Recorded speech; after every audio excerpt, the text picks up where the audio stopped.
holds a rank of captain in the Indian Air Force. Mahendra Singh Dhoni is a colonel in the Indian Armed Forces, and Kapil Dev is also a colonel in the Indian Armed Forces. The last question was that the release of this movie, which led to the cases of Madras Eye and which was a certain first of its kind.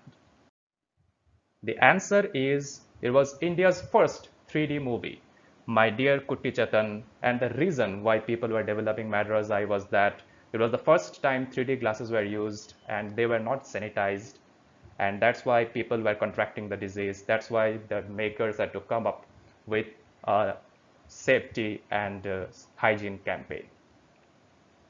So these were the questions. Hope you liked all the questions. And if you like them, please follow the official QuizGate pages on our social media handles, the links of which are given in the description. That is all, dear friends. Hope you had fun. Goodbye.